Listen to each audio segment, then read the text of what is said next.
Okay, so tonight's lecture will be based on my conference talk and book, The Pentester Blueprint, A Guide to Becoming a Pen Tester. And so some people in this class have heard this talk before, but one of the things uh, each conference, each time I give this talk, I take note and add more content. Some things may not get answered well through this presentation, but those are the things I take in consideration as I give this talk. So those of you that aren't familiar with my background, I just recently went to work for INE. They acquired eLearn Security back in 2019 for their cybersecurity content. So there I'm a offensive security instructor updating the current content they have. One of the things that their plans with INE is to make sure the content is consistently updated on a regular basis, so that way you've got relevant content and taking consideration any changes in the industry. So I went to work for them this month. And so I kind of transitioned into more, I still do some pen testing on the side, but got more into the education side because also teaching here at Dallas College, I run a meetup called the Pwn School Project, which is a cybersecurity education focused meetup that runs twice a month. And on the YouTube channel, I have some recordings. We have people that talk about anything from being a SOC analyst to pen testers, blue team, different areas of cybersecurity. And I've been in the industry in IT and InfoSec for over 23 years. Started in security specifically back in 2004 and been pen testing for a little over 8.5 years. I was in the Tribe of Hackers Red Team book, which Wylie Publishing reached out to me and asked me if I was interested in writing a book. And I was considering writing a book based on this lecture and this talk.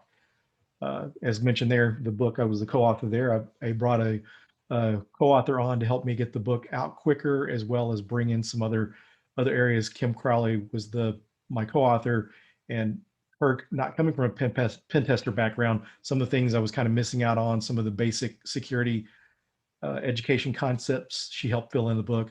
I'm also a co-host of the Uncommon Journey podcast with Alyssa Miller and Chloe Mustagi. We talk to different people in the industry on how they got started in InfoSec. And a lot of the people didn't start out as, security folks. They didn't go to school for it. Uh, you know, you'll get to see where I came from. But like Alyssa Miller was a pre-med student, and Chloe Mustagi was like a political science and humanitarian background. I'm also Innocent Lives Foundation ambassador. Innocent Lives Foundation helps unmask anonymous child predators and give that information to law enforcement so they can help hopefully bring these people to justice. And I'm also a hacking is not a crime advocate. So we're basically trying to get the word out there that hacking is not just used for bad, it's used for good, as you will learn in this course as you learn how to become a pen tester. So my journey is kind of a very different. I started out of high school, didn't know what I wanted to do with my career, and my friends said, "Hey, you should, you're a power lifter, uh, you should be a wrestler." And so I thought, yeah, I'll try that out. So I was a pro wrestler for a few years, got married in 1988, and I needed a more stable career. So I went to a trade school to learn AutoCAD and became a CAD draftsman. Through my CAD drafting career, I found out about the sysadmin role. A lot of companies I worked for didn't have dedicated IT staff. So I figured out how to fix things. So I was kind of like ad hoc IT. And so I found out I had more of a knack for that side of things. So I taught myself how to build computers because I was really interested in that area. Took a network operating system course and got a job as a sysadmin. Did that from 97 to the end of 2003. And in 2004, I moved into InfoSec, did network security from January 2004 to about August 2005. And the company I worked for hired a CISO, and the chief information security officer came in. He had a more modern idea of the way security teams were structured. So fortunately, I got put on the AppSec team. And on the AppSec team, I got to do web application vulnerability scans, and I managed third-party web application pen tests. And this is where I found out about this role, and it was something I wanted to eventually do. In 2012, I got laid off from my job at the mortgage company I worked for and went to work consulting as a penetration tester. And so the thing was, when I got into pen testing, I didn't have the hacking part. So when we discuss some of the different learning resources, I'll share what I did there. I had like the web app vulnerability scanning and that sort of thing and security, but I didn't have the hacking piece, which is needed for pen testing. So I share this slide with students each semester in my conference talks. Is this quote I learned or heard first in a Spider-Man movie where Uncle Ben was telling Peter, with great power comes great responsibility. And I think this is an appropriate quote. So as you're learning these hacking skills, you want to be careful with them. So if you're doing any kind of pen test, make sure you're working through a company that you have permission to do the pen test, engage in bug bounties and CTFs, things that you can use hacking without getting in trouble. Only hack if you have permission, even better, written permission. Hacking without permission is illegal. So you want to be really careful. If you get a criminal record, it's hard to get any job in security, and especially, a pen testing job. So what is pen testing? Pen testing is assessing security from an adversarial perspective, attempting to exploit vulnerabilities to gain unauthorized access to sensitive data and systems, also known as hacking. So the professional term is penetration testing, pen testing for short.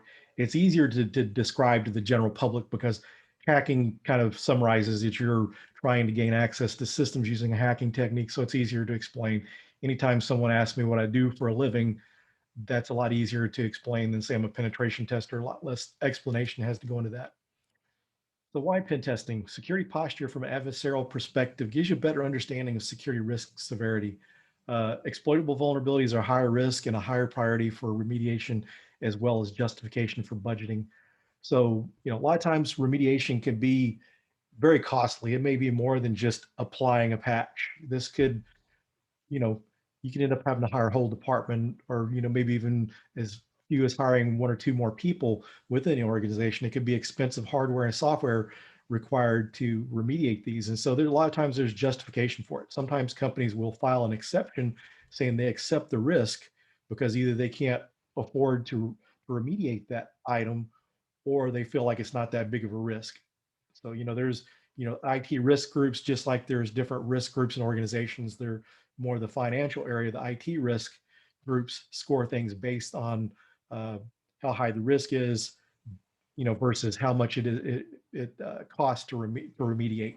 Ideally, you want to remediate all things in a perfect world. And a lot of times companies will do that, especially if it's related to patches, different updates, and that sort of thing. So this is a way to get budgeting for that. I had a pen test early in my career. First year as a pen tester, we did a pen test for a large international law firm, and we were on site, and the chief information security officer actually pointed us in direction of certain vulnerabilities, because sometimes companies, they don't listen to their internal employees, and sometimes it's because they don't want to spend the money, or number two, they just take their skill set for granted. And this security officer was aware of different vulnerabilities, so he kind of pointed us to some vulnerable systems to make sure they got detected, so they would end up in the report. He wanted to make sure that we found the vulnerabilities on that system. We had 5 days to test as much as we could test, so this is really a small time frame we had to test. And so he was pointing us to different areas for us to try to test to hopefully find those vulnerabilities so it could be included in that report. So pen testing is also needed for regulatory compliance. It's especially popular with the payment card industry data security standard. It's a fun job and there's a lot of opportunities. Although it's not a totally new field, a lot more companies are realizing that they need to have pen tests performed, and they can't always afford to have consulting companies do that. When I got my start in 2012, it was mainly consultants doing pen testing.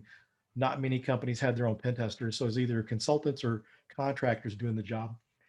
And as PCI became a requirement, a lot of companies couldn't afford to pay for the bulk of the volume of pen testing that need to be performed by consultants.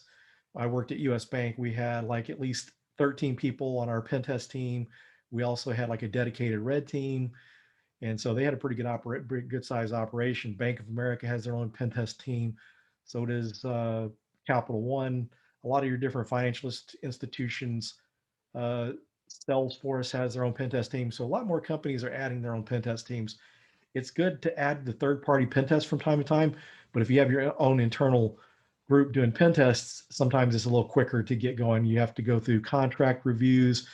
and scoping calls with consulting companies, plus the extra expense where if you have someone inside, you could start a pen test as soon as needed. So it's kind of good to have both of those. And plus having third-party pen testers can come in and make sure what you're doing is working. Just like if you're performing pen tests within your organization, you don't always use the same pen tester. You want to rotate them off because everyone has a different way of doing things. And sometimes things get missed. So you want to rotate your pen testers. And then when you're using consulting companies, if the consulting company, if they're not rotating consultants, you want to rotate companies. And that's even good practice periodically to use different consulting companies. So different pen testing jobs. So these are some different job titles that you'll see. As we mentioned, penetration tester, that is the long term of pen tester. Security consultants, analysts, and engineers are also titles that these roles fall under. HR doesn't always have the time to create individual roles, or a lot of times that's a lot of overhead. Most companies, everyone in security is either, an analyst or a security engineer. There's just different job descriptions to go along with those titles. So different pen testing synonymous terms are ethical hacking, offensive security, adversarial security. Threat and vulnerability management is a team that sometimes that the pen testers are part of. So your terms like offensive security and adversarial security are some newer terms for ethical hacking. And it's a really good way to describe that, offensive security, because you're doing the attacking defense, the blue team is doing the defense. And sometimes you'll hear offensive security referred to as red team. That's a generalization, but there is a little bit of a difference, and we'll go into that. So pen testing skills in other areas. So there's other areas that pen testing skills are helpful, like SOC analysts, your network security analysts and engineers. Be able to detect malicious traffic is going to make you better at your job. And so if you understand different types of hacking attacks, then that's going to help you be a better defender and like digital forensics and incident response. If you understand the attacks, you're going to do a better job of investigating. So you're going to understand what some of these PowerShell attacks may look like from going through, learning those different skills and understanding that. It's going to make you better at incident response. So your purple team, this is where the defensive and offensive security collaborate to improve the defenses.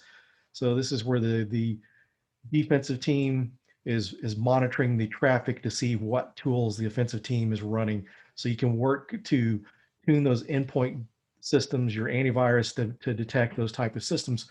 There is need for PowerShell running on systems, but you don't want everyone in the company to be able to run PowerShell. So your administrators need that access. So if you're able just to disable, uh, you know, unnecessary use of certain tools and stuff, then you can help improve your security. And that's a good way to improve your security, because performing pen tests over time, it takes time for your organization to mature, because you do a penetration test, you run a vulnerability scan, you go back and remediate those items. That takes time to get through there. The remediation usually taking the bigger portion. So for like purple teaming, if you can take different tools away from attackers, then you can help improve your security a little bit quicker than waiting to go through that complete life cycle of testing and remediating. And so application security is another area that these skills are helpful in. And this is where I first found out about penetration testing. I was running web application vulnerability scanners. I went and saw some different vendor talks on how to use these different tools, and I learned about some of the different attacks that were used by hackers. So there's different types of targets, different things that need to be pen tested. Your networks, applications, hardware, even transportation. Your trucks, your self-driving cars, uh, your trains, airplanes. There's actually people that have successfully hacked airplanes. So those need to be, protected, because, this day and age, it's not just weapons that people are using for terrorist activity or to harm people. It could be actually, attacking vehicles.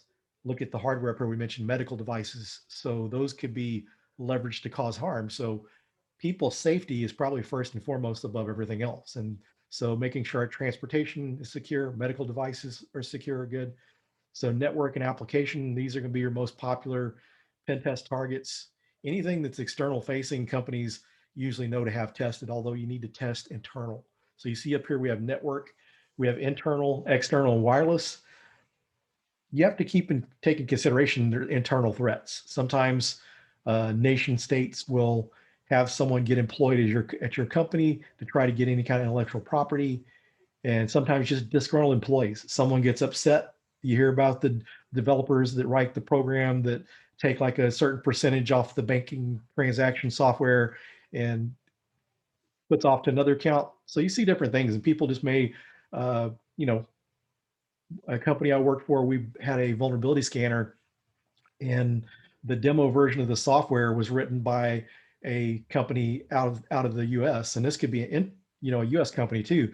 They were writing the updates for this demo software that if it didn't get updated periodically, that the software would quit working. And this was a way for them to keep us as a customer. So that way it didn't work, then they got to come back to them and they fix it. So these are ways internal threats, are a thing. So you're building security, people security. So you can have really secure networks, desktops, and you can have really secure building controls. But if someone's able to pick those locks, clone the badges, get into the building, someone lets them tailgate into the building. If an attacker gets access to a system, whether it be a server, a desktop, or any kind of asset within the company, then they're going to have a lot better chance of breaching the system and getting in. So these are areas that need to be tested. And so there's different types of knowledge of the target. So when you're performing a pen test, you're given so much information as a pen tester to test that target. So if you go into organization, you have no IP addresses, it's going to be hard to target something specific. And that is referred to as a blind pen test or a black box pen test. And this is more similar to what an attacker is going to do. There is need for all of these types, and also time is a constriction on these two. So black box, you're going to need more time to test. White box or crystal box is referred to. This is detailed system information, including accounts. This could be documentation. And on your application pen test, you want to have accounts. That way you can see maybe authentication works really well, but maybe your access controls are not solid. So someone that managed to get someone's credentials or a bad actor from the inside, you want to make sure they're not getting access to certain data they shouldn't. Now, an administrator of an application, they don't need to see credit card numbers and account numbers or some of the private information of your customers. So there's certain information. So when you're doing your web app pen test, you want to go through and test on different levels. You still want to test in an attacker style without authentication to see if you can break into the system, but then you want to test when you're inside, because you want to see what happens. What happens if those controls fail? Your web application firewalls, if that fails, what can that attacker do? And so you want to test worst case scenario.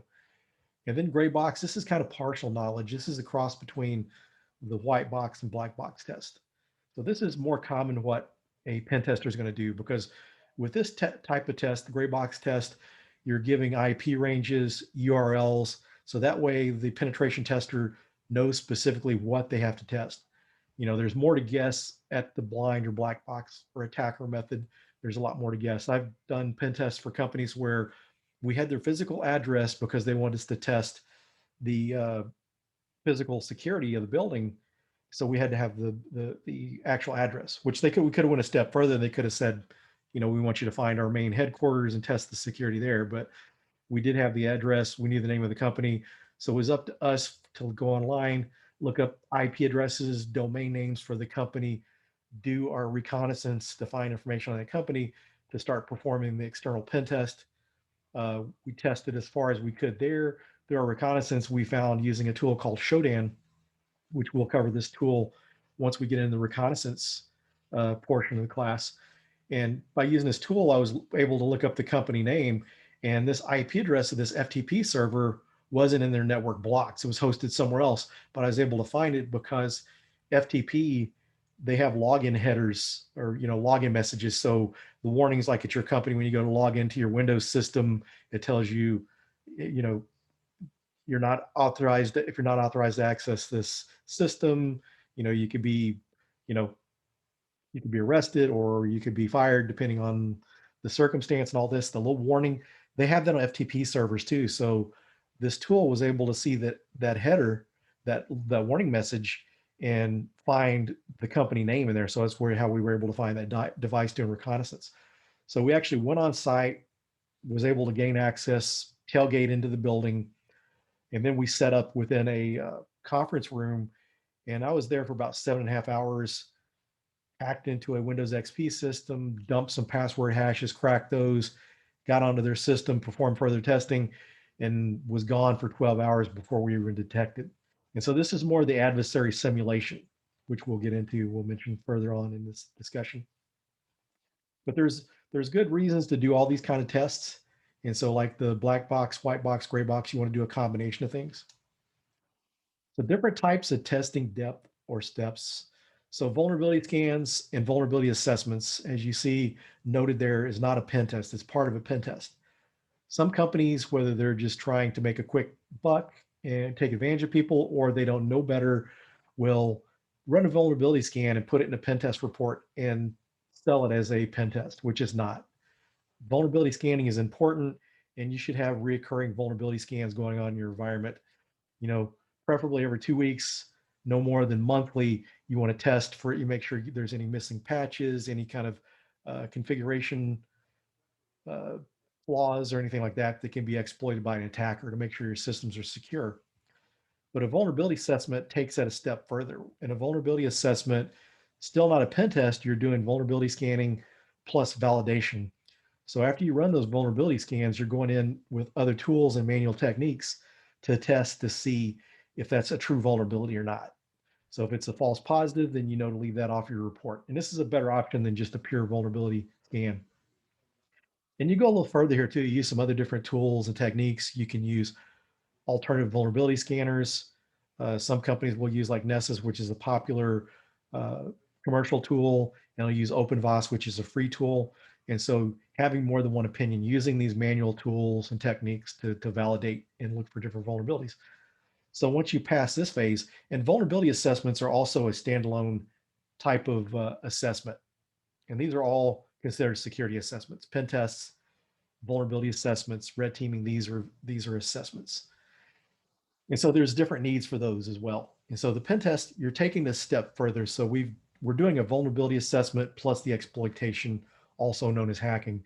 So all those items we were able to validate in our vulnerability assessment portion of the test, we're going to see if we can hack into those. And so that is going to take you a step further and see how critical those are. If something can be done, some vulnerabilities you may be able to hack into, if the controls, the security of that system is good enough, they may not be able to get very far. So with a pen test, you're able to detect how far they can go with that.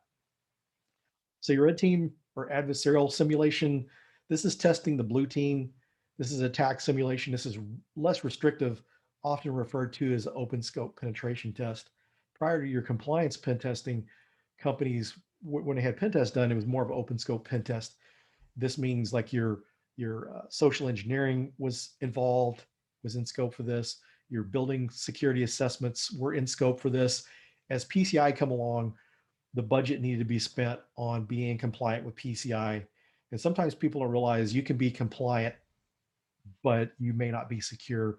So always when you're doing your assessments, make sure if it's it's a compliance-based assessment to make sure you're secure too. So pretty much if you're secure, a lot of cases you're going to be compliant, but if you're compliant, doesn't always mean you're secure. And so all these different steps we have mentioned here, different types of assessments, and these different steps in pen tests are helpful. Your pen tests, the difference between a pen test and a red teaming or adversarial simulation is during a pen test, you're looking for every vulnerability that can be exploited. And this is helpful. You need to do this.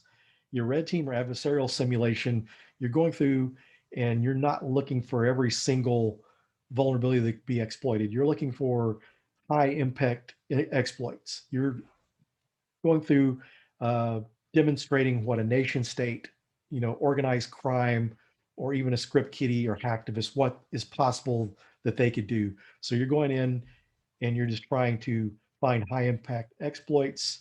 You're gaining access to the system. You're trying to see if you can exfiltrate any kind of data out of the company And this is important. You want to make sure that there's no data leakage. That way you're staying, your company information as well as your customer information is not being released, not going to be any privacy issues or fines related to that. But also, like I said, this is something that's needed. You need to do the pen test and the red teaming engagements both. And the difference between the adversary simulation or red teaming is also you're trying to go undetected. You're testing the defense, the people, processes, and procedures. You're making sure that the technology is detecting. You're making sure the incident responders are responding to the incidents. And typically on a red team engagement, you're not letting everyone know. Management, maybe the manager of the IR team may know, but you're only keeping it to very minimal people. That way you're testing, because if they know it's coming, people are going to be more responsive. They're going to be paying more attention. So you really want to see what's going on. And this may not always be, a technology issue. This could be just people aren't paying attention to, the alerts and the themes. They're getting the alerts from these different systems. You want to make sure they're paying attention, because sometimes people get in a bad habit of, this was a false positive before, I'm a market of false positive. So you're making sure this is being done. And then as you work through all these, you're producing a report, and you're working with the teams to remediate these items. If you're a consultant, you're giving them recommendations on how to remediate. If you're an internal resource, then sometimes you're going a little further in the remediation process. And after the remediation is done, then you're going back. You should follow up with a retest to make sure that those vulnerabilities were remediated. So some different specializations here. So we've got generalist. This is what most people are going to start out as, unless you come from an application development background. So generalist, you're going to be doing network. This includes some Wi-Fi and light web app. I know a lot of people when they get started. When I got started pen testing, I was doing network only, and then I learned web app pen testing and Wi-Fi pen testing. So this is what generalists typically do. And then application, you're doing web app, mobile, cloud, API, and thick client. The thick client are your executable applications. Although we've gone to a lot of web app, cloud-based stuff, and mobile, there's still some thick client applications. Think about your Microsoft Word running on your desktop, these type of executables, other tools that are not cloud-based that are running that need to be tested. Those can be exploited. Those are where you get your local and remote file, remote exploits, code execution. Those are really dangerous. So that's why those need to be tested. Social engineering, testing the people, and then with physical, this is the physical assessments, testing the building. And so a lot of times people that do social engineering usually do the social engineering and physical building assessments. Then transportation, some people will work, they'll go to work for companies, or they'll work as, consultants testing different vehicles and airplanes. I've known people, actually one of my students from a couple semesters ago worked for a company that he did the research on the black boxes that were on the buses. So like the yellow school buses, he worked for a company that they would research the crash data from those buses, and he would recover that, because sometimes those devices in the crash gets destroyed, and so it's up to someone with hardware skills to be able to pull that information off. So from that, having that skill, he went on to work in the automotive industry as a pen tester. He was working for one company as a consultant, then moved on as a permanent resource for a company up in Detroit. So red teaming, your adversarial simulation, this is kind of a specialization that someone's come from a generalist or network pen testing background, and having the social engineering and physical pen testing skills are very helpful in this area. So how to become a pen tester. So most of you, you're taking a step to do this already. You're taking a class, but I'm going to explain here what is needed to become a pen tester. This is going to help you kind of, think about the upcoming classes and as you study, and to help you out there. So you need the technology knowledge. So you need to understand things, the technology before you can hack into it, as well as the security. So if you understand the technology and the security, it's going to be easier to break into it. So networking, operating systems, especially Windows and Linux, most of your enterprise systems are going to be Windows. There's some Mac. More companies are starting to use Mac on their desktops. And then Linux. Some companies are going to have some Linux, but then when you get into more of your your cloud providers, your web hosting companies, they're going to have a lot of Linux in their environment, a lot of the internet facing stuff. And so understanding security applications and hardware is helpful, but these first three things, first three items are a must that you need to concentrate on. And so once you have those skills, you need to develop the hacking knowledge. So you get this from classes, such as the class you're taking here, conferences, different meetings and meetups when those are going on. Once, there's a lot of good virtual conferences. With the pandemic, people have pivoted to doing, a lot of virtual conferences and meetups. So those are a great way to learn as well as network with people. Self-study. So even though you're taking classes, I advise you to build a home lab, or either do things like the Try Hack Me and Hack the Box, different CTFs as well. There's a lot of good YouTube videos on this topic out there, tutorials, blogs and articles, and Twitter. InfoSec Twitter is a good place to find some people in the industry that are really good at what they do, people that are creating the tools and different types of attacks. Put this information out there on Twitter. So it's a really great place to learn and find out about different meetup groups as well as conferences. So the next step is you need to develop the hacker mindset. This is the ability to think like a hacker, be able to find ways to exploit vulnerabilities. The hacker mindset is a culmination of creative and analytical thinking. Developing this mindset is similar to learning how to troubleshoot. So whenever you install a server the first time, it goes perfect. You've learned how to install it, but if something breaks, then you've got to learn how to troubleshoot and fix it. So as you're learning hacking, you learn that if it doesn't work, then you need to adjust your settings on this tool you're using, maybe need to use a different script, adjust the settings on the tool. If you get access to the system, you check to see what the service account running that service that you were able to attack. You're wanting to see what level it's running at. If it's running as NT system authority, root on Linux, or admin or domain admin, then you're going to be able to do a lock there. But if it's running as a service level account with minimal permissions just to run the needed services, which it should be, then you're gonna have to do a little more work. You realize, okay, I got to escalate my privileges. I got to find a local exploit I can upload to try to elevate my privileges. Do lateral movement to get to other systems if you're not having luck there, or if you breach that system, going off trying to find other information. So this mindset takes time and repetition to develop, and is best developed by hands-on hacking experience. But just like anything else, your hands-on is going to really help you learn it. You do your reading, your labs, and then you get in there and practice what you're learning is going to help you develop that skill set. So the Pentester Blueprint formula is the technology knowledge, security knowledge, plus the hacker mindset. So where to start? So you need to develop a plan. So what you're going to do is you're going to do a gap analysis of the skills you have, and then find the skills you need. So if you have no IT experience, then you're going to need to learn the basics, operating systems, hardware and networking. IT experience, learn Linux, security and networking. Maybe you work as a network administrator or a system administrator, then you're going to need to focus more on the security side of things and learning hacking. If you have InfoSec experience, fill in the gaps. Some people that work in security don't have Linux experience, so it may be good to work on Linux. Start pen testing and hacking, courses and learning that content. Participate and capture the flags and bug bounties. These are really great places to learn, along with your Try Hack Me and Hack the Box. These are really great places to get experience. And no matter what level you're at, build a home lab.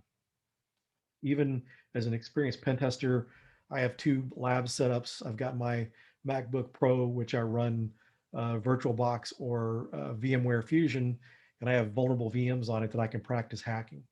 And so as a professional, we have a tool that we can test our proof of concept code. So we have an exploit that we found or we built ourselves. We want to test it in a development environment, because sometimes these can have adverse effects on production environments.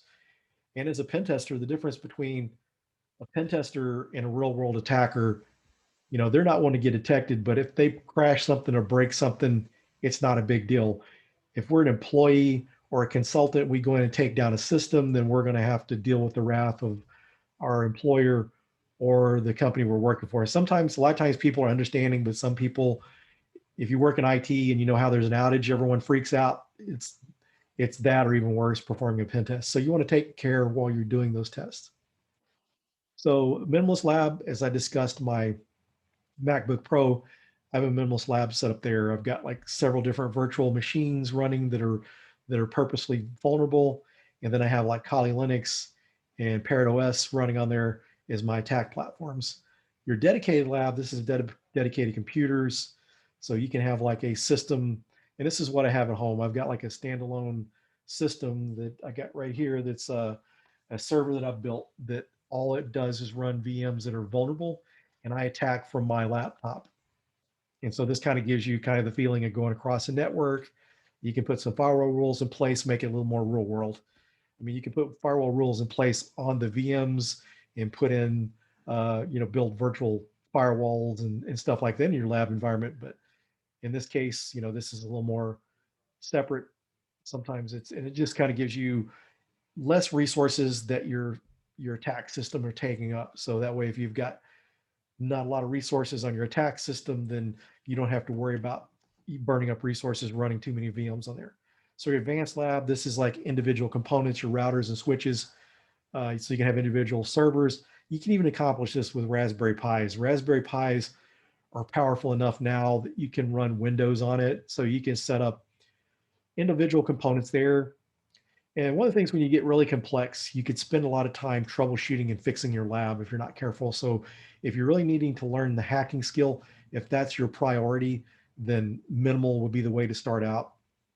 A good example there, whenever I was early in my IT career, I taught myself web development, or not actually web development, web design more specifically. I was building websites for customers, hosted on my own web server at home, set up DNS, email, and all that stuff. And while that was a good experience, if my server died and I had to replace the hard drive, then my customers' websites were down. And then I was spending time that I could be building websites and making money. So I went to a web hosting company. Although it was a great experience, I learned how to install Apache web server, set up DNS in my home environment, set up mail transfers and all that stuff was a great experience. It finally got to the point where I learned that and I needed to prioritize what I was doing, which was building websites. So I went to a web hosting company. So keep that in mind. If you really need to learn more of the networking and that stuff, then that may be a good option there to set up an individual home lab, setting up the different VMs, and it can be a lot of fun. It's just you can learn a lot from that. Because my very first manager as a pen tester, he really didn't teach us to go out and do pen testing classes or ethical hacking classes.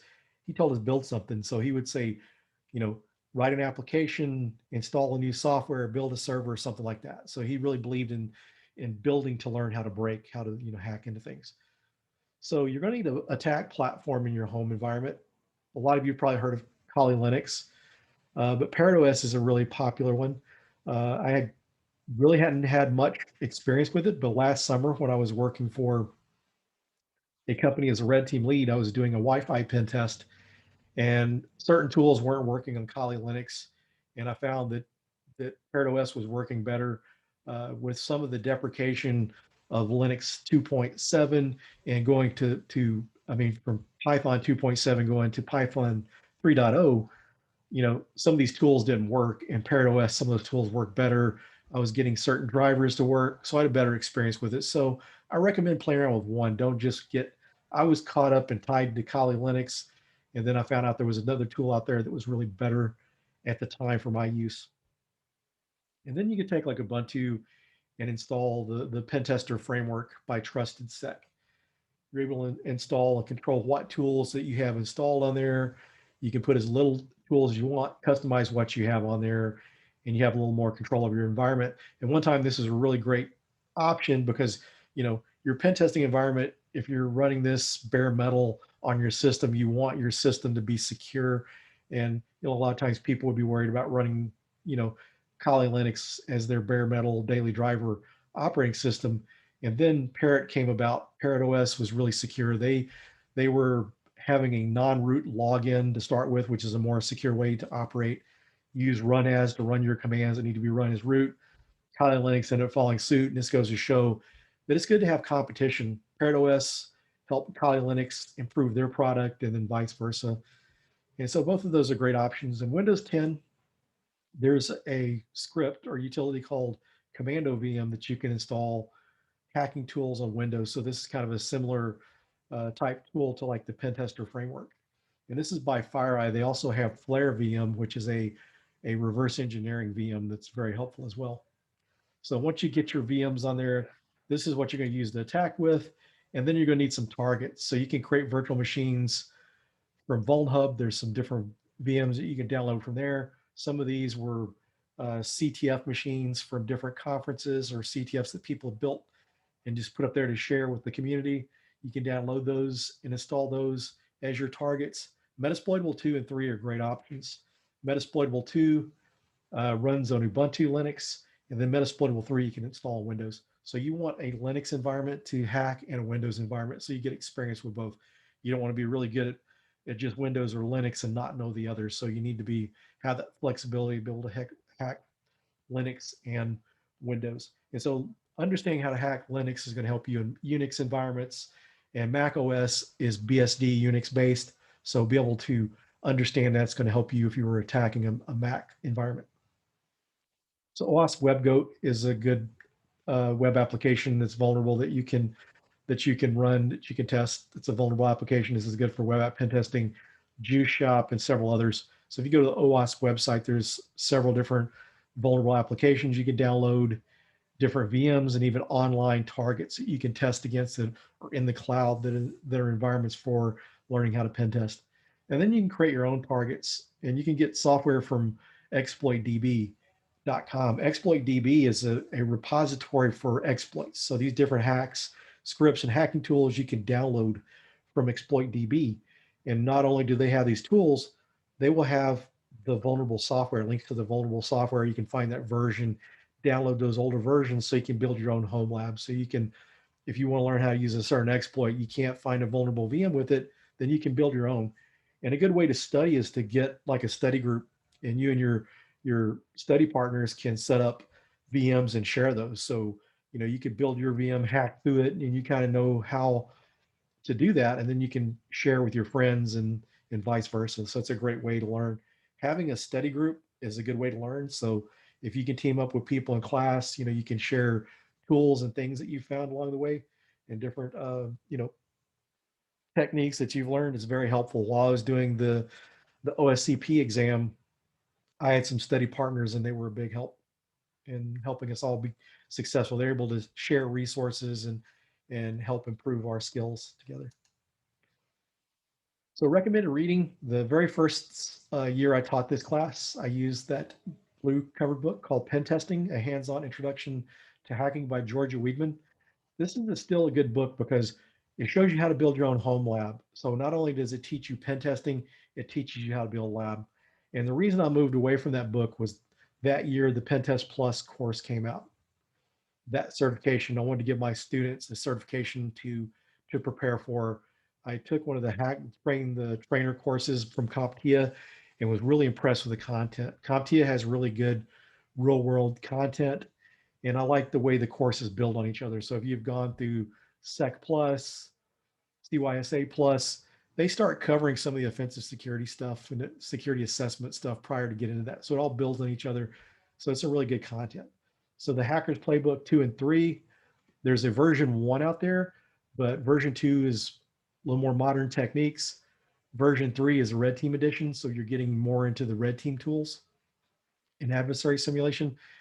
And then the hackers, the web application hackers handbook. This is really good for web app pen testing. The operator handbook and the red team field manual are really good guides for using how to use different tools, different hacking tools, PowerShell. The yellow cover book, the operator handbook, is kind of a newer version of the concept. It's about 4 times the thickness. A newer book, it came out spring of last year. Red Team Field Manual came out about 2013, but the operator handbook covers a lot of PowerShell stuff, which PowerShell wasn't as popular back then.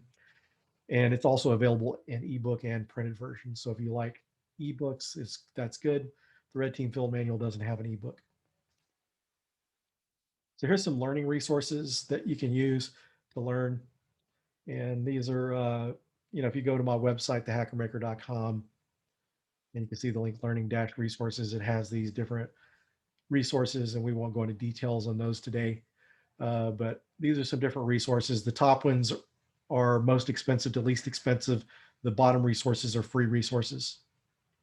And your bug bounty companies, they're wanting people to learn how to do web app pen testing to get them on their platforms. These are some of the certifications that are helpful for pen testers. Your entry level certifications like the Pentest Plus, what this class is based off. The CEH from EC Council. Just found out that Pentest Plus is now on the DoD list of certifications. That's a lot of the reason people ask for the CEH, because it's on the DoD list of certifications. If you're doing business with the government or you work for the government, they like the DoD certs. So you have your intermediate certs from SANS, offensive security. There's also some of the ones from eLearn security, which is now INE as well as advanced certifications. And job tips, professional networking, be parts of these different clubs, groups, and virtual conferences. Keep your LinkedIn up to date. Interview tips, make sure to prepare for the interviews, know the OWASP top 10, know some of the basics like the three-way TCP handshake and OSI model.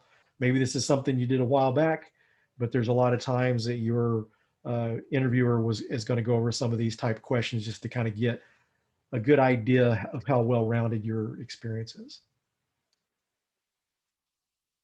And so here, if I'm on social media, so feel free to connect with me on Twitter and LinkedIn. And once the class is over with, feel free to stay in contact. I'm always doing what I can to help students get jobs. So far, I've had 7 students out of this class that have gotten pen test jobs, and then other jobs in the industry. And so I've been able to help them out do that. So happy to help and happy to mentor. And so with that concludes the presentation. And so we'll open that up to your questions.